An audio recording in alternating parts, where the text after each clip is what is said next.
कल हमने एक प्रेस कॉन्फ्रेंस की थी जहां हमारे महासचिव संगठन और कोषाध्यक्ष भी मौजूद थे और विषय था, आपको मैं याद दिला दूं, जो कर आतंकवाद हमले हो रहे हैं कांग्रेस पार्टी पर और कांग्रेस पार्टी को आर्थिक रूप से अपंग बनाने की प्रयास की जा रही है।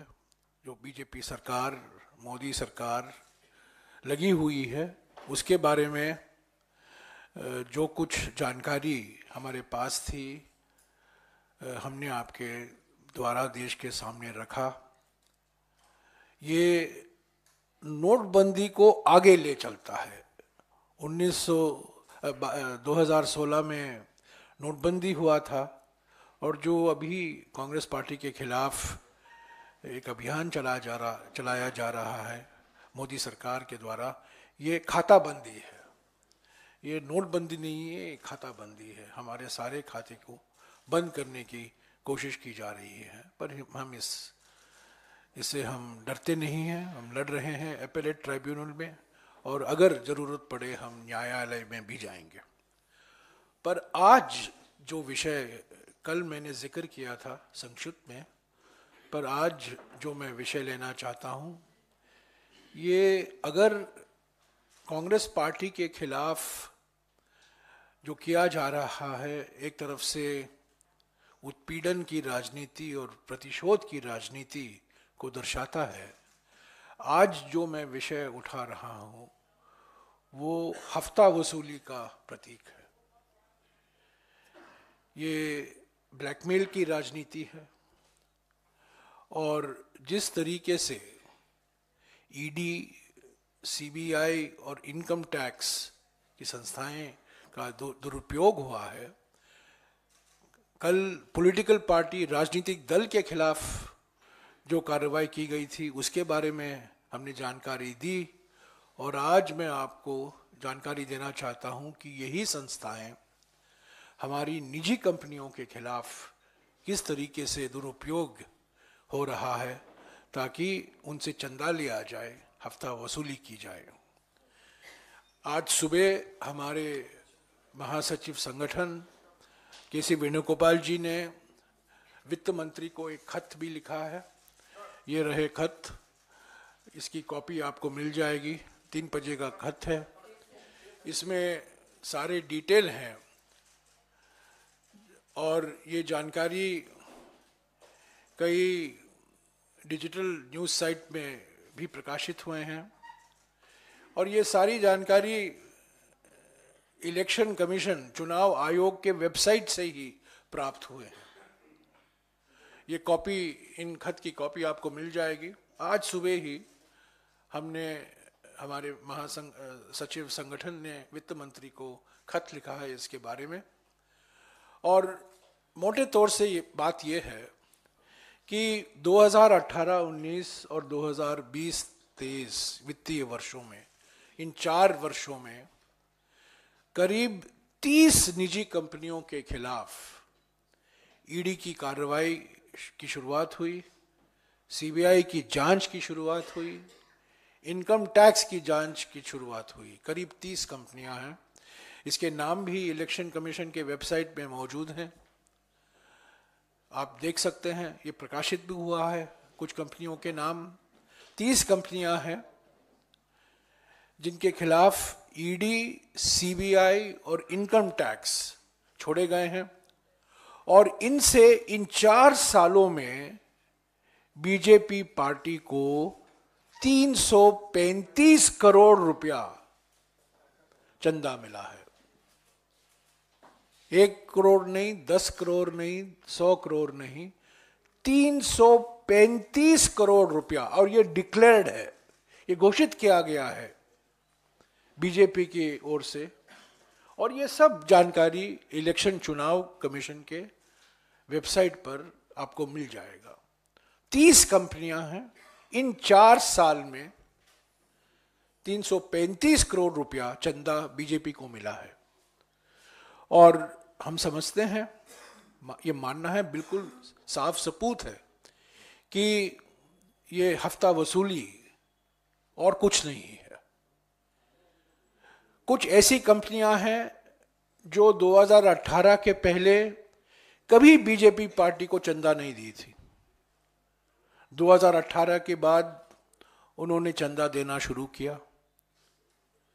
कुछ ऐसी पार्टियां हैं कुछ ऐसी कंपनियां हैं जिनके खिलाफ जो कार्रवाई शुरू की गई है, वो कांग्रेस पार्टी को चंदा दिया करते थे पहले, वो कांग्रेस पार्टी को भी चंदा देना बंद कर दिए हैं। कंपनियों के खिलाफ जो कार्रवाई करनी है आप कीजिए। अगर कोई कानून का उल्लंघन हुआ है तो जरूर कार्रवाई होनी चाहिए, पर धमकी देकर, ईडी के द्वारा धमकी देकर, सीबीआई के द्वारा धमकी देकर और इनकम टैक्स के द्वारा धमकी देकर उन्हीं कंपनियों से, उन्हीं निजी कंपनियों से चंदा लेना, मैं समझता हूं ये बिल्कुल साफ दर्शाता है कि मूल मकसद क्या था। ईडी, सीबीआई और इनकम टैक्स की जांच का मूल मकसद यही था, हफ्ता वसूली। ये ब्लैकमेल की राजनीति का एक मिसाल है। तो हमारे ओर से हमारे महासचिव संगठन ने वित्त मंत्री को लिखा है कि ये बिल्कुल नामुमकिन है। हालांकि मोदी है तो मुमकिन है, ऐसे ही जो कारनामे होते हैं इन्हीं के कार्यकाल में हुआ है। कभी किसी राजनीतिक दल का खाता बंद नहीं हुआ है, किसी पर इनकम टैक्स का नोटिस इतनी भारी मात्रा में नहीं आया है, और इस तरह किसी निजी कंपनियों के खिलाफ कार्रवाई नहीं की गई है ताकि उनसे आप चंदा हासिल करें। तो हमने इसकी जांच की मांग की है। हमने सवाल भी उठाए हैं वित्त मंत्री से, जो आप पढ़ेंगे। तो हमने 3 सवाल उठाए हैं। एक सवाल तो यह है कि क्या आपने तो अर्थव्यवस्था पर श्वेत पत्र प्रकाशित किया, क्या आप हफ्ता वसूली पर एक श्वेत पत्र प्रकाशित करेंगे? क्या जनता को विश्वास में लेंगे कि आपके पार्टी को चंदा मिला है, कहां कहां से चंदा मिला है? और ये विषय और भी महत्व रखता है क्योंकि सुप्रीम कोर्ट ने कहा है कि इलेक्ट्रल बॉन्ड परियोजना हमारे संविधान के खिलाफ है। दूसरा जो सवाल हमने उठाया है कि आप अगर, जैसे कि आप दावा करते हैं कि आपका फाइनेंसिंग, दल का पार्टी का फाइनेंसिंग बिल्कुल पारदर्शिता से होता है, आपको कोई छुपाने की जरूरत नहीं है। अगर ये बात सही है कि जो जानकारी आई है चुनाव आयोग के वेबसाइट में, जो जानकारी ली गई है इन न्यूज़ पोर्टल के द्वारा, क्या उसका आप खंडन करेंगे?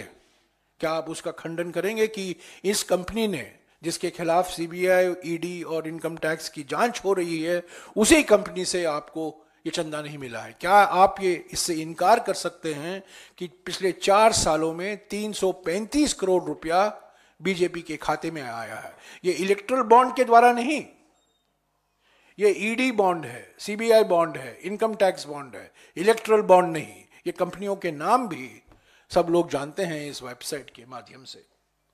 और तीसरा सवाल जो हमने कहा है कि अगर आपकी नीयत साफ है, अगर आपने कुछ गलती नहीं की है, कि क्या आप एक सुप्रीम कोर्ट द्वारा मॉनिटर्ड जांच को स्वीकार करेंगे?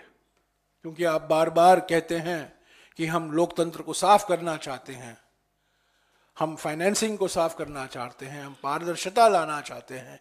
इसी दावे के साथ आपने इलेक्ट्रल बॉन्ड की घोषणा की थी, जो सुप्रीम कोर्ट ने कह दिया है कि वो कानून के खिलाफ और संविधान के खिलाफ था, और ये लोकतंत्र के लिए बहुत खतरनाक साबित हुआ है। तो क्या, अगर आपकी नीयत साफ है, अगर आप कुछ छुपाने के लिए कुछ नहीं है, तो इन 3 सवाल जो कांग्रेस पार्टी ने उठाए हैं और हमारे महासचिव संगठन ने वित्त मंत्री को लिखा है, क्या उसका जवाब आप देंगे कि नहीं?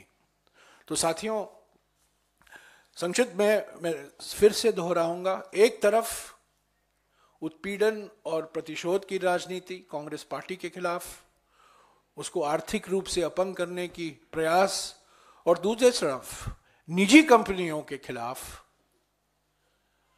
ईडी, सीबीआई और इनकम टैक्स का दुरुपयोग ताकि उनसे हफ्ता वसूल हो। मोदी सरकार की नीति साफ है, एक कंपनी को फायदा, बाकी कंपनियों को पीड़ा। एक कंपनी को फायदा, जो कंपनी मुंबई अंतरराष्ट्रीय एयरपोर्ट को कब्जा में करती है और जो प्रमोटर थे, जो मुंबई एयरपोर्ट को लागू कर रहे थे, उनके खिलाफ ईडी और सीबीआई की जांच करवाई और वो बेचारा कहा कि हमसे इससे कुछ लेना देना नहीं है, अगर आप मुंबई एयरपोर्ट लगाना चाहते हो ये लीजिए मुंबई एयरपोर्ट की चाबी। धमकी लेकर उस कंपनी ने मुंबई एयरपोर्ट पर कब्जा पाया। तो एक कंपनी को फायदा और बाकी सारे कंपनियों को पीड़ा, ईडी, सीबीआई और इनकम टैक्स संस्थाओं के द्वारा। और अगर आपको राहत चाहिए तो बीजेपी को चंदा दीजिए। 335 करोड़ रुपया ऐसे ही इकट्ठा हुआ है। ये हफ्ता वसूली रणनीति है, हफ्ता वसूली पार्टी है, हफ्ता वसूली सरकार है। तो ये लोकतंत्र को कमजोर करता है, ये लोकतंत्र के खिलाफ है। और बिल्कुल साफ है कि प्रधानमंत्री, गृह मंत्री, भारतीय जनता पार्टी कुछ भी कदम लेने के लिए तैयार हैं जो गैर कानूनी हैं, जो हमारे संविधान के खिलाफ हैं, लोकतंत्र तांत्रिक सिद्धांतों के खिलाफ हैं, ताकि वो किसी भी हालत में सत्ता में वापस लौट आएं। पर हम समझते हैं कि जनता जान गई है, इन सब कारनामों से तंग आ गई है। और आज आप देख रहे हैं किसानों के खिलाफ राष्ट्रीय सुरक्षा कानून लगाने की घोषणा भी हुई है, नेशनल सिक्योरिटी एक्ट लागू करने की घोषणा हुई है। एक हमारे प्रधानमंत्री हुआ करते थे जिन्होंने नारा दिया था हमारे देश को, जय जवान। और आज हमारे देश में एक प्रधानमंत्री हैं जो नारा दे रहे हैं जेल जवान, जेल किसान। जय किसान नहीं, जेल किसान। तो यह हकीकत है, बौखलाई हुई है, घबराई हुई है, परेशानी में है मोदी सरकार। बहुमत दिखाई नहीं दे रही है। कुछ भी कहें, 370, 400, कोई नंबर, कोई आंकड़ा लें, पर वो जान गई है कि सत्ता में आना उनका वापसी बहुत मुश्किल हो रहा है दिन बाय दिन। तो यही वजह है कांग्रेस पार्टी के खाते को बंद करना, निजी कंपनियों को तंग करना, किसानों को जेल में डालना। ये सब असली चेहरा मोदी सरकार का देश के सामने दिखाई दे रहा है। ये खत की कॉपी आपको मिल जाएगी जो अंग्रेजी में और हिंदी में दोनों में आज हमारे महासचिव संगठन ने वित्त मंत्री को भेजा है। शुक्रिया। Just circulate all the letters. Yeah. हाँ जी, मैं आरोप नहीं लगा रहा हूं। देखिए, ये शब्द मत कहिए कि आई एम एलिजिंग। मैंने एलिज को नहीं किया है, मैंने आरोप नहीं लगाया। ये सब जानकारी चुनाव आयोग के वेबसाइट पर कोई भी प्राप्त कर सकता है। ये वेबसाइट पर है, ये पार्टी द्वारा जानकारी दी गई है, ये कंपनियों का नाम है किनके खिलाफ ईडी, सीबीआई और इनकम टैक्स की जांच हो रही है, वो भी पब्लिक में है। वो तो ये हम कोई आरोप नहीं लगा रहे हैं, जो वास्तविकता है वो हम देश के सामने रख रहे हैं कि 30 कंपनियां हैं, इनके खिलाफ ईडी, सीबीआई और इनकम टैक्स की जांच हो रही है। और इन्हीं 30 कंपनियों ने पिछले 4 वित्तीय सालों में 335 करोड़ रुपया चंदा बीजेपी को दिया है। उस पर सवाल है। तो ये आरोप नहीं है, ये सवाल है।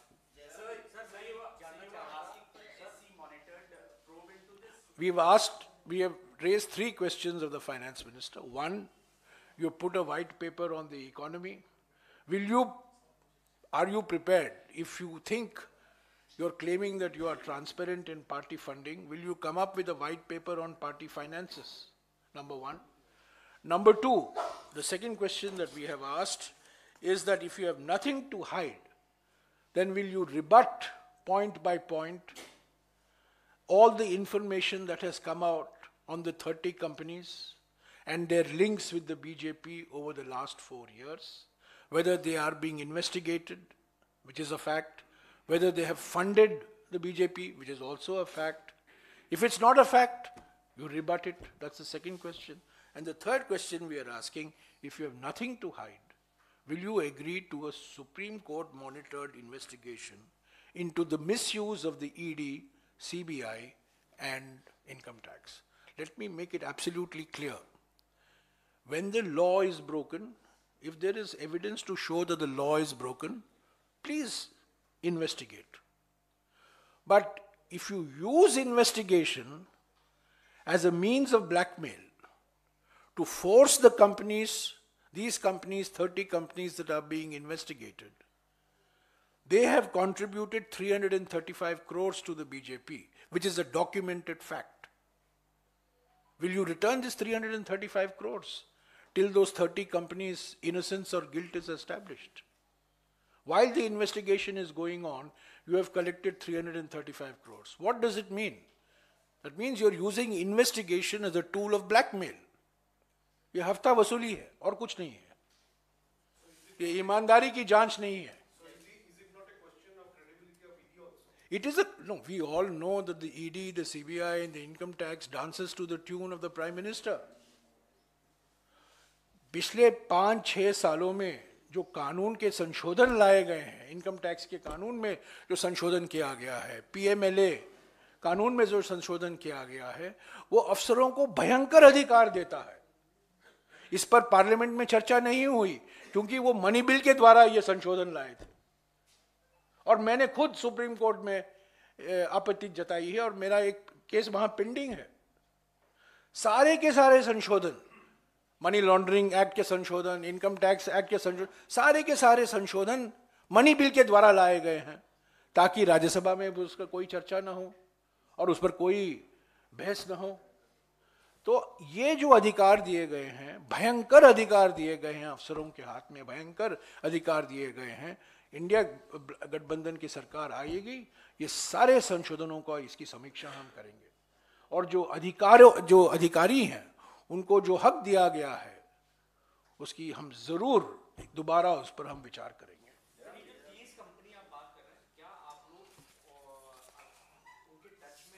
नहीं, मैं उनके टच में नहीं हूं. ये 30 कंपनियां की लिस्ट अगर आपको चाहिए, आप वेबसाइट पर जाइए. जिस डिजिटल वेबसाइट को बड़े धैर्यशाली से वो मेन स्ट्रीम मीडिया के नहीं थे, पर उन्होंने इन 30 कंपनियों को नाम भी दिए हैं. मेरे पास है वो नाम और ये 30 कंपनियों के खिलाफ जांच हो रही है और इस 30 कंपनियों के नाम बीजेपी ने जो कागजात दिए हैं इलेक्शन कमीशन को कि कहां कहां से हमें चंदा मिला है, इलेक्टोरल बॉन्ड से नहीं और कहीं से जो चंदा आता है उसको डिक्लेयर करना पड़ता है. तो ये सब इलेक्शन कमीशन के वेबसाइट से ही हासिल की गई जानकारी है. हम कंपनियों से हमारा कुछ लेना देना नहीं है. मैं आपको बता दूं कि इन 30 कंपनियों में से सिर्फ 3 या 4 कंपनियां हैं जो कांग्रेस पार्टी को चंदा दिया करते थे. ज्यादातर इन 30 कंपनियों में से 23 कंपनियां हैं. 30 में से 23 कंपनियां हैं जिन्होंने 2018 के पहले बीजेपी को कुछ चंदा नहीं दिया था. मैं आपको और जानकारी दूंगा. ये 23 कंपनियां जो हैं 2018 के पहले बीजेपी के साथ उनका कोई ताल्लुकात नहीं था, पर 2018 के बाद इन 23 कंपनियों ने करीब 188 करोड़ रुपया 188 करोड़ रुपया चंदा दिया है इन 23 कंपनियों ने, जो 2018 तक कोई नाता नहीं था। जांच शुरू हुई, ईडी, सीबीआई, इनकम टैक्स छोड़े गए और 188 करोड़ रुपया बीजेपी को मिला। यह हफ्ता वसूल है। हाँ जी, एक मिनट आ रहा हूं, एक मिनट। जिन पर आरोप आप लगा रहे हैं, उनसे आप सवाल पूछ रहे हैं अपने मन से, वो तो ठीक है, लेकिन आप उन्हीं से जांच की मांग भी कर रहे हैं। क्या इस मामले को लेकर कांग्रेस सीवीसी या लोकपाल या for that matter supreme court जाएगी? कि जो बहुत सारे दरवाजे हम खटखटाएंगे, इसको यहां तक नहीं है। पहला कदम हमने लिया है, पहला कदम हमने वित्त मंत्री को अवगत कराया है, क्योंकि वित्त मंत्री को पूरी जानकारी नहीं हो सकता है, वो नहीं जानती होंगी। तो वित्त मंत्री को आज सुबह खत गया है, तो अभी और भी दरवाजे खटखटाएंगे, इसको हम यहां नहीं छोड़ेंगे। हमारे खिलाफ खातेबंदी की जो कार्रवाई की जा रही है वो अलग है, वो लड़ाई हम लड़ते रहेंगे। पर ये ईज ऑफ डूइंग बिजनेस वाली सरकार है, ईज ऑफ डूइंग बिजनेस वाली सरकार है, और उसी सरकार का असली चेहरा हफ्ता वसूली है। तो जहां कहीं हमें जाना है, लोकपाल, सीवीसी, हम जरूर जाएंगे, ईडी को भी हम खत लिखेंगे, पर पहला कदम हमने वित्त मंत्री को लिखा है। सर, आप कह रहे हैं इंडिया सरकार आएगी तो आप इन कानूनों को बदलने की बात कर रहे हैं। बिल्कुल। उसके पहले चुनाव में पहले लग रहा था इंडिया गठबंधन की गाड़ी पटरी पर उतर गई, ममता साथ नहीं आ रही थी, एनसी अलग हो रही थी, लेकिन अब राहुल गांधी के आने के बाद बात कर रहे हैं कि ममता बनर्जी से भी बात हो रही है, एनसी से बात हो रही है। क्या इंडिया गठबंधन वापस पटरी? मैं पहले दिन से कह रहा हूं, पिछले 40 दिन से कह रहा हूं, भारत जोड़ो न्याय यात्रा के समय, खास तौर से पश्चिम बंगाल में 6 दिन लगातार सुबह, दोपहर, शाम मैं कहता रहा, पर मुझे पता नहीं कि आप सुनते रहे कि नहीं, पर मैं जरूर कहता रहा कि ममता बनर्जी के साथ बातचीत अभी भी जारी है, दरवाजे बंद नहीं है। समाजवादी पार्टी के बारे में भी ये कहा करता था, लोग कहते थे आप कैसे कह सकते हैं, पर समझौता तो हो गया है। आम आदमी पार्टी के साथ अभी 1-2 दिन में अंतिम रूप दिया जाएगा। ममता बनर्जी के साथ भी बातचीत चल रही है, अंतिम रूप अभी गठबंधन को पश्चिम बंगाल में नहीं दिया गया है, बातचीत चल रहा है। किससे? सभी पार्टियों के साथ बातचीत चल रही है, नेशनल कॉन्फ्रेंस, डीएमके, एनसीपी और शिवसेना, उद्धव ठाकरे के साथ तो अंतिम रूप दे दिया गया है। पर अभी सवाल जो उठ रहे हैं खास तौर से पश्चिम बंगाल और जम्मू और कश्मीर के संदर्भ में उठ रहे हैं। मैं कह सकता हूं आपको औपचारिक तौर से कि इन दोनों राज्यों में हमारे बातचीत इंडिया गठबंधन के सहयोगी दलों से जारी है। मैं उनकी भावनाओं पर क्या टिप्पणी कर सकता हूँ। सर, राहुल गांधी लगातार भारत जोड़ो न्याय यात्रा में ओबीसी, आदिवासी और दलित का मसला उठा रहे हैं, लेकिन प्रधानमंत्री नरेंद्र मोदी ने इंडी अलायंस पे हमला किया कि नहीं, आप ये हफ्ता वसूली के बारे में मुझे पूछेगा प्लीज, थोड़ा प्रधानमंत्री की रणनीति मत अपनाइए, डाइवर्ट मत कीजिए। हफ्ता वसूली का विषय है, मैं आपका सवाल जवाब दूंगा, पर जो विषय जो है उस पर आप रहिए। मैंने पहले भी कहा, हमारे राजनीति में 2 दिन बड़े लंबे समय होता है। We can't see a third seat. Who is saying? The Trinamool Congress. Trinamool Congress has said many things. Trinamool Congress has also said we are committed to the India Gadbandhan. The leader, the supreme leader of the Trinamool Congress has said that she is committed to defeating the BJP, that she wants the India Gadbandhan to be strengthened. In politics, people say many things depending on circumstances. They are reacting to certain situations.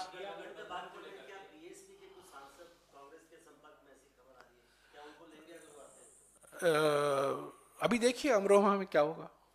कल अमरोहा में भारत जोड़ो न्याय यात्रा अब मुरादाबाद से हम शुरू कर रहे हैं 10 बजे, तो पहला संकेत आपको अमरोहा में मिलेगा।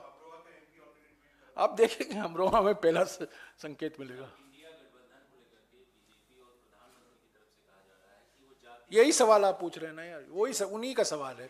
तो हफ्ता वसूली के बारे में पूछो यार, हफ्ता वसूली के बारे में, हफ्ता वसूली के बारे में।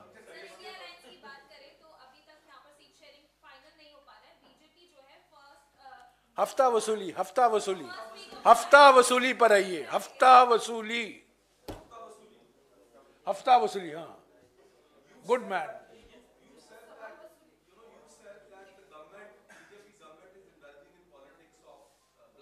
Yes. By misusing the agencies. But is there any evidence that these 30 companies donated to the BJP have been let off in any of these cases so far? Investigations are on. The worst thing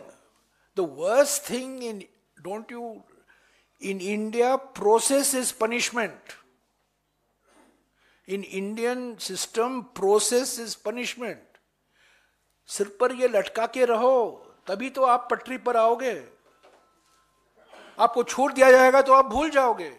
जब तक ये तलवार है, ED का तलवार, CBI का तलवार, income tax का तलवार आपके सिर पर है, आप पटरी पर रहोगे, चंदा देते रहोगे, जांच बंद हो जाएगी, आप चंदा भी भूल जाओगे, बीजेपी को भी भूल जाओगे।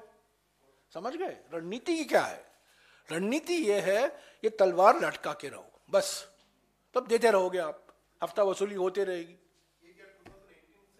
2018-19 और 2022-23 के बीच में, इन 4 सालों के बीच में ये जानकारी है, जो जानकारी दी गई है, जो प्रकाशित भी हुआ है, 235 करोड़ का 30 कंपनियों का 2018-19 और 2022-23 के बीच में, 4 सालों के बीच में।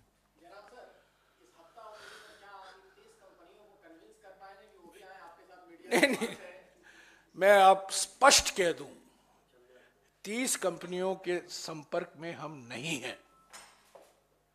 इन 30 कंपनियों के साथ हमारा कोई लेना देना नहीं है।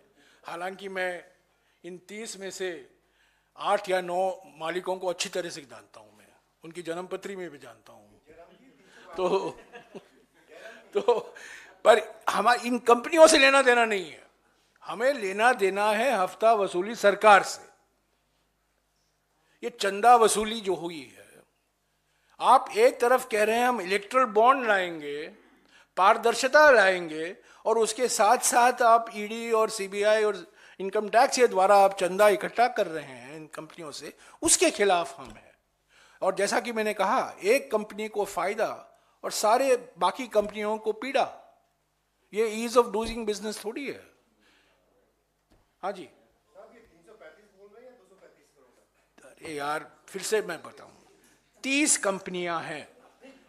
कल मैं 1 मिनट सुन ना, मैं 4थी बार 5वीं बार दोहरा रहा हूं, 30 कंपनियां हैं, 335 करोड़ रुपया चंदा इकट्ठा हुआ है 2018-19 और 2022-23 के बीच में। इन 30 कंपनियों में से 23 कंपनियां ऐसी हैं जो 2018 के पहले कभी बीजेपी को चंदा नहीं दी थी, पर 2018 के बाद इन 23 कंपनियों ने 188 करोड़ रुपया बीजेपी के खाते में जमा किया है। In the light of the Supreme Court's unconstitutional electoral bonds, then numbers will now be, you'll have to do No, sorry. It is not Supreme Court's unconstitutional. It is Supreme Court's decision to declare electoral bonds as unconstitutional. So slight correction. Yeah, in that context, now the government has to declare through the ECI, through SBI, the details. On the 13th of March, that will be with KYC and data analysis, we'll be able to speak. Do you want the commission to inquiry into the entire, because even you have been getting money from various political parties. See, there are two issues here. There is an electoral bonds issue and there is this issue which has nothing to do with electoral bonds. हफ्ता वसूली और erectile bonds का कोई नाता नहीं है, ये non erectile bond है। इलेक्ट्रल बॉन्ड में जो सुप्रीम कोर्ट का आदेश आया है उसका 100% हम चाहते हैं वो लागू हो और सभी पार्टियों पर लागू हो। हमें कुछ छुपाने की जरूरत नहीं। पर ये जो नई जानकारी आई है कि आप एक तरफ इलेक्ट्रल बॉन्ड से आप चंदा इकट्ठा कर रहे हैं, दूसरी तरफ आप ईडी, सीबीआई और इनकम टैक्स का भी दुरुपयोग कर रहे हैं ताकि आपको चंदा मिले, उसके खिलाफ भी जांच होना जरूरी है। ये दो अलग बातें हैं। और हम जो सुप्रीम कोर्ट ने आदेश दिया है उसका पालन होना चाहिए। जो जानकारी उन्होंने कही है प्रकाशित होना चाहिए। हमें कोई छुपाने की, हमारी नीयत साफ है